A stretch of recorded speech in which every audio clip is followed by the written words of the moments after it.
धन्यवाद सभापति महोदय। आज मैं केंद्रीय बजट वित्त वर्ष 2026-27 का विनियोजन विधेयक नंबर 2 पे बोलने के लिए खड़ा हूं। मैं आपको धन्यवाद देता हूं संधि देने के लिए। और आज मैंने माननीय प्रधानमंत्री नरेंद्र जी मोदी इनका लोकसभा में जो भाषण हुआ वो बड़े गौर से सुना, क्योंकि आज विश्व जो स्थिति में है उस स्थिति के बारे में हम बोल सकते हैं कि संपूर्ण विश्व एक युद्धमय स्थिति में है और उसके कारण एक तकलीफ से जा रहा है, एक संकट से जा रहा है और उसके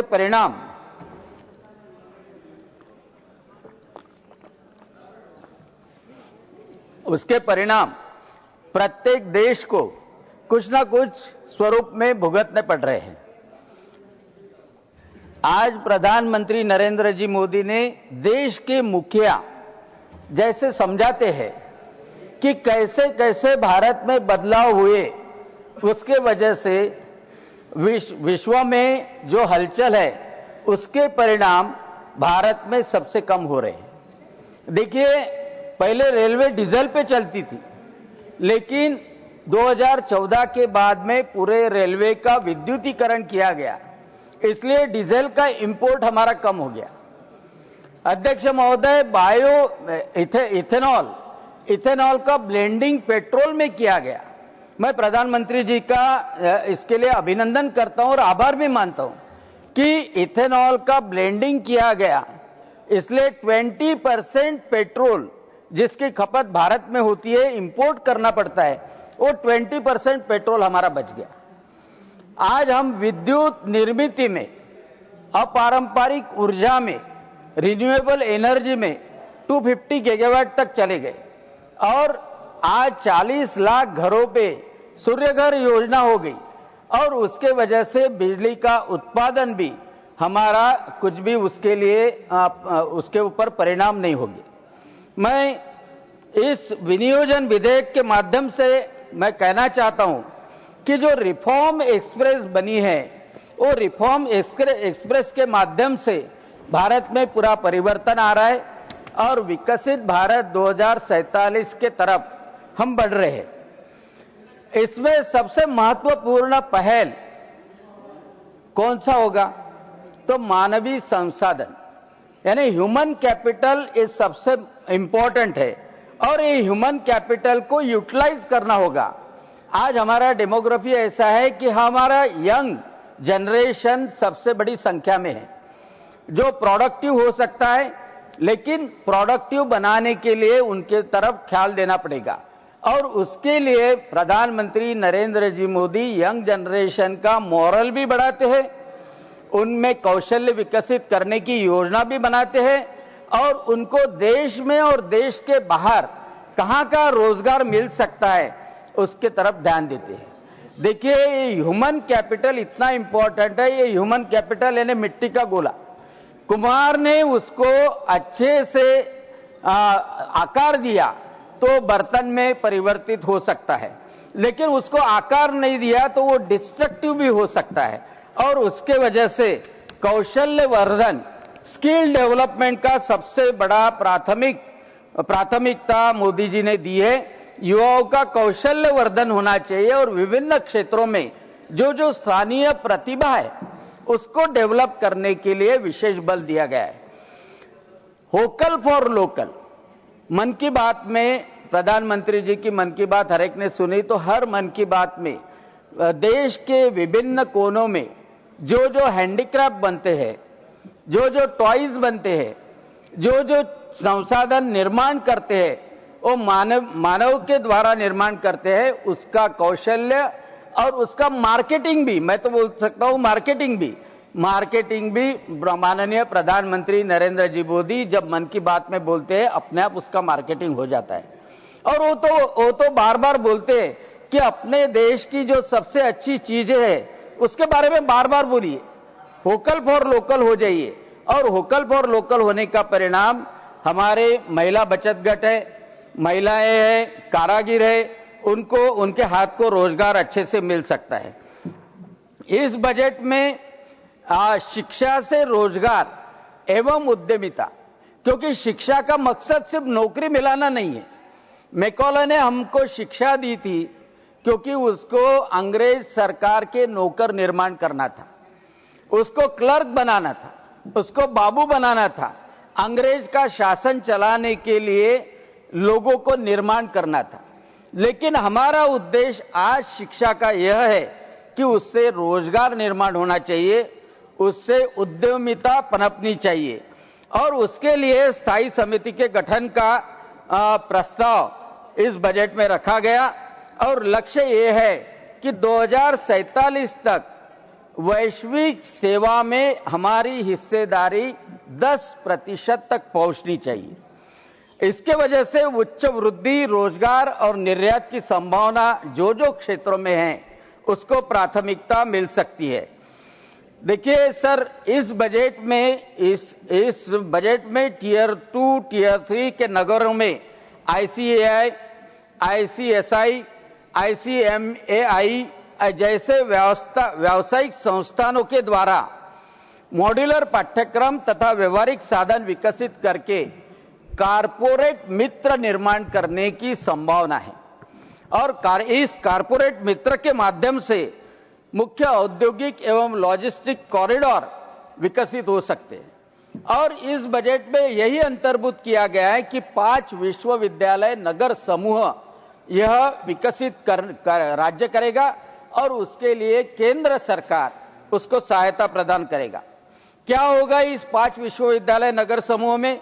इसमें विश्वविद्यालय होगा, अनुसंधान संस्थान होगा, कौशल्य केंद्र होगा और आवासीय सुविधाएं होगी। जैसे हमारे मित्र भीम सिंह जी उन्होंने बोला कि जय अनुसंधान, तो इसमें अनुसंधान संस्थान यह महत्वपूर्ण है। सभापति महोदय, हेल्थ के बारे में देखा जाए तो आज हमारे यहाँ अच्छी नर्सेस ट्रेन होती है, हमारे यहाँ जेरियाट्रिक केयर करने वाले अच्छे वॉलेंटियर्स निर्माण होते हैं। और आज डेमोग्राफिक पैटर्न हम देखते हैं तो जापान जैसे देश में, अमेरिका जैसे देश में वृद्धों की सहायता करने वाले, वृद्धों को हेल्थ का मदद करने वाले ऐसे लोग निर्माण होते नहीं। तो उसके बारे में सहायक स्वास्थ्य पेशेवर, अलाइड हेल्थ प्रोफेशनल यह निर्माण अच्छी तरह से कर सकते हैं। तो 5 वर्षों में 1 लाख स्वास्थ्य पेशेवर इसमें निर्माण किए जा सकते हैं। सभापति महोदय,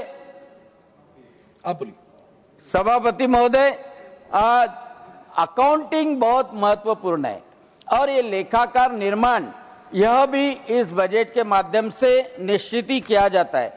सभापति महोदय, मैं संक्षिप्त में जो किसानों के बारे में आज प्रधानमंत्री नरेंद्र जी मोदी इन्होंने भी बोला कि हम प्राकृतिक खेती के तरफ तो प्रोत्साहन दे ही रहे, लेकिन देश का अनाज भंडार पूर्णता रहे उसके लिए यूरिया, DAP एक उर्वरकों की जरूरत भी रहेगी। खरीफ का सीजन आने वाला है, हम वैश्विक स्थिति ऐसी है कि यूरिया का प्रोडक्शन हमारे यहाँ पे नए उद्योगों द्वारा निश्चित ही किया जा रहा है, लेकिन यूरिया की कीमत आज वैश्विक बाजार में 3000 रुपए प्रति बोरा है। और मैं प्रधानमंत्री जी का इसलिए अभिनंदन कर रहा हूं सभी किसानों के ओर से कि आज भी वह बोरा 265 रुपए में मिलता है किसानों को। यानी भाव बढ़ गए, लेकिन 2014 से यूरिया का भाव नहीं बढ़ा, किसानों के जेब में से 265 रुपए ही जा रहे, हालांकि विश्व में उसका भाव 3000 रुपए प्रति बोरा है। वही चीज DAP की है, यानी जो किसानों को यूरिया और उर्वरक की जरूरत है वो जरूरत पूरी करने का पूरा जिम्मा माननीय प्रधानमंत्री नरेंद्र जी मोदी इन्होंने लिया है। स्वामीनाथन आयोग ने बोला है कि सिर्फ धान की खेती, गेहूं की खेती, इससे किसान आत्मनिर्भर नहीं हो सकता, उसकी आमदनी दुगुनी नहीं हो सकती। हाई वैल्यू क्रॉप्स यह इंपॉर्टेंट है और हाई वैल्यू क्रॉप्स 15% कम से कम हाई वैल्यू क्रॉप्स किसान के माध्यम से होना चाहिए। जो तटीय किसान है वह किसानों को समृद्ध करने के लिए नारियल, चंदन, कोको, काजू, उत्तर पूर्व में वृक्ष आधारित उत्पादन, पर्वतीय क्षेत्रों में बादाम, अखरोट, पाइन नट, इसके लिए सहायता इस वक्त दिए जाने वाली है। और ये विनियोजन विधेयक के माध्यम से नारियल प्रोत्साहन योजना, विशेषतः जो राज्यों में पुरानी नारियल की बाग है, वो नारियल के पुराने बाग के स्थान पे नए पौधे लगाकर उत्पादकता बढ़ाना, भारतीय काजू और कोको के लिए एक समर्पित कार्यक्रम के द्वारा 2030 तक भारत को आत्मनिर्भरता प्राप्त करना, वैश्विक ब्रांडों में अपने भारतीय काजू का और कोको का ब्रांड आना चाहिए, इसका लक्ष्य भी निश्चित ही रखा है। हमारा अभी भी हम आत्मनिर्भर नहीं है तिलहन में, और तिलहन के आत्मनिर्भरता हेतु सरसों, मूंगफली, तिल, सोयाबीन और सूर्यमुखी इसमें तिलहन समूह का विकास करने के लिए राज्य को सहायता प्रदान करने का संपूर्णता नियोजन इसमें किया गया है। इसमें एग्री स्टैक यानी किसानों के तरफ भी टेक्नोलॉजी जानी चाहिए, आर्टिफिशियल इंटेलिजेंस भी आना चाहिए। इसलिए सभी किसानों को एग्री स्टैक पे रजिस्टर करना, वह पोर्टल में रजिस्टर करना, और भारतीय कृषि अनुसंधान परिषद के द्वारा बहुभाषी एआई उपकरण, कोई मराठी में बोलता है, कोई कन्नड़ में बोलता है, कोई तमिल में बोलता है, तो उसको उसकी लैंग्वेज में वो पूछेगा और उसका आंसर भी उसके लैंग्वेज में मिलेगा। यानी वो अपनी किसानी करते वक्त अच्छे से उसका अमल कर सकता है। मत्स्य क्षेत्र ऐसा है कि एक किसान के पास में फार्म पॉन्ड भी होगा तो अच्छी तरह से वो फार्म पॉन्ड में 1 लाख रुपए का उत्पन्न साल में ले सकता है। बासा नाम का फिश जो है वो सभी जगह पे एक्सेप्टेबल है। महाराष्ट्र का कर्जत एरिया है, वहां पे प्रधानमंत्री मत्स्य संपदा योजना में बहुत सारे किसान अपने फार्म पॉन्ड में उसकी मत्स्य खेती कर रहे हैं। 500 जलाशय तथा जितने भी अमृत सरोवर बने हैं, वो 500 जलाशय और अमृत सरोवर के माध्यम से इसकी श्रृंखला बना के मत्स्य का उत्पादन अच्छी तरह से बढ़ सकता है। इस कृषि के आय में 16% शेयर अच्छी तरह से पशुधन विकास का हो सकता है, और पशुधन विकास में शेरी मेंढी पालन यानी बकरी पालन और वराह पालन, यह सब चीजें आ सकती है, डेयरी भी आ सकती है। और उसके लिए जो प्रोजेक्ट बनाए हैं, स्पेशली जो ड्रॉट प्रोन एरिया है, जो फार्मर सुसाइड प्रोन एरिया है, वो किसानों को इंटीग्रेटेड फार्मिंग में, एकात्मिक खेती में इस माध्यम से उसका उत्पन्न बढ़ाने की कोशिश की जाती है। स्वामीनाथन आयोग ने यह बोला था कि ग्रीन रिवॉल्यूशन में यह हुआ कि किसान को बार बार बताया गया कि उत्पादन बढ़ाओ, प्रोडक्टिविटी बढ़ाओ। प्रोडक्टिविटी उसने बढ़ाई, लेकिन प्रोडक्टिविटी बढ़ाने के बाद में भी उसके जेब में ज्यादा पैसे नहीं आए। तो पहले प्रधानमंत्री नरेंद्र जी मोदी है कि उन्होंने देश के किसानों के उत्पादन के साथ में उसके उत्पन्न का भी विचार किया, यानी इनकम का विचार किया कि इनकम जनरेशन फार्मर का बढ़ना चाहिए। और इनकम जनरेशन तभी बढ़ सकता है जब उसका उत्पादकता मूल्य कम होगा और उसका उत्पादकता की वैल्यू ज्यादा होगी। और उसके लिए एमएसपी का नियोजन हर खरीफ के पहले, हर रबी के पहले एमएसपी के भाव जाहिर किए जाते हैं। और एमएसपी भी ऐसी दी है कि A2+FL उसका 1.5 गुना वो हर साल दिए जाते हैं। आज चने के भाव 5,800 रुपए एमएसपी के है, और आज महाराष्ट्र में पूरी जगह पे जाएंगे तो चने की खरीदी यानी दलहन हम जिसको बोलते हैं, चने की खरीदी, तूर की खरीदी अच्छी तरह से हो रही है।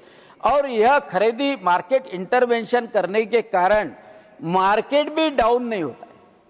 यानी जो मार्केट में प्राइस मिलती है, व्यापारी समझो सरकार ने खरीदी करना बंद कर दिया, वो भी मार्केट की उसकी प्राइस डाउन करते हैं। लेकिन सरकार का जो इंटरवेंशन है नाफेड के माध्यम से रहे, एनसीसीएफ के माध्यम से रहे, चने की खरीदी, तूर की खरीदी यह अच्छी तरह से हो रही है। और यह सब चीजें जो अंतर्भूत की है उसके वजह से किसानों को भी सहायता मिलती है। एक आखिरी का शब्द बोलता हूं कि प्रधानमंत्री नरेंद्र जी मोदी ने युवा पीढ़ी का मोरल बढ़ाया, और वो तो हमको T20 क्रिकेट में भी दिखता है।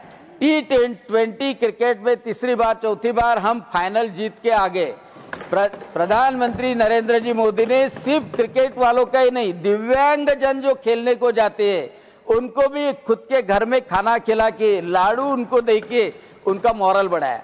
ऐसा युवा पीढ़ी का मोरल बढ़ने वाला प्रधानमंत्री नरेंद्र जी मोदी है, और वही विकसित भारत 2047 तक लेके जाने वाले। इसलिए मैं इस विधेयक का समर्थन करता हूं और मेरे शब्दों को विराम देता हूं। जय हिंद, जय Bharat. Thank you, honorable members. Further discussion on the appropriation number 2 bill 2026 will